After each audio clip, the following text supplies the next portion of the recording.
Now, and I'm kind of jumping ahead of myself, but you know, since you were talking to a group of your peers and you may have known some of the, did they know your backstory when you talked about it at that time? Most of them did not. And I don't keep it a secret, but I also don't wear it on a t-shirt, because my feeling generally is if people don't know that other people have suffered from whatever kind of a mental health issue that we all kind of tend to want to hide societally and personally, then they don't even know who to go talk to privately about it. So, my particular issue was alcoholism, but there are many others. And so what I found when I talked more broadly about it, I got way more comments back from people from talking about being an alcoholic than I did talking about being a medium. I'll tell you that. I got a lot of feedback, and you know what? Truly, none of it was negative. And I mean, people reach, because almost, at least in my experience, almost everybody has been touched by some kind of an addiction issue these days. Whether it doesn't have to be meth. It could be prescription drugs. It could be alcohol. It could maybe pick one. And so whether it's their brother, their sister, their spouse, their child, whatever. I mean, literally this week I've talked to 3 different people, just happenstance, not seeking them out, who have an adult child who's suffering from addiction. And those just kind of gut wrenching decisions as parents. How much do we intervene and how much do we let this play out because this is theirs to deal with or not, and I can't fix them, and that's so hard as a parent because you'd be willing to do everything you could. So, long answer to your question.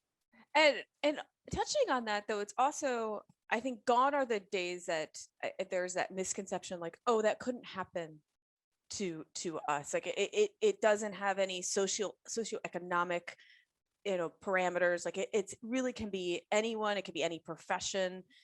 Like it could be anything. And I think that's why people are much more able to listen and talk about it because I think it's not like, oh, just that's not us. That wouldn't happen to us. I think you're right, particularly later in the process. But what I say, and this is what was said to me early on, and it made so much sense, is that alcoholism is first and foremost a disease of self-deception.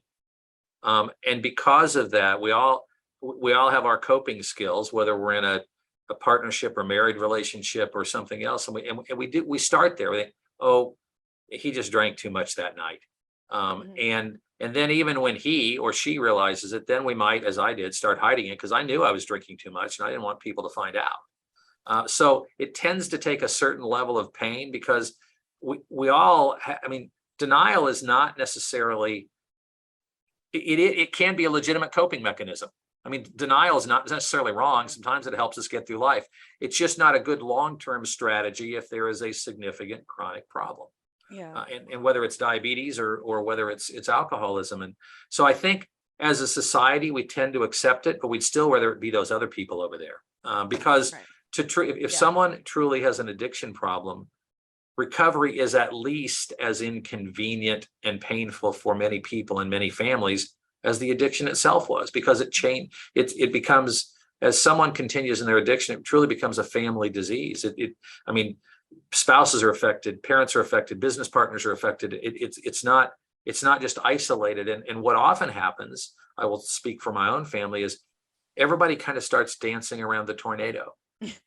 Because the conversations are uncomfortable and we'd rather have peace, and it is just, and each family or each person kind of has their own unique stamp on what their disease is like, and at the same time you don't want to make it so unique that you're unwilling to listen to other people to get help.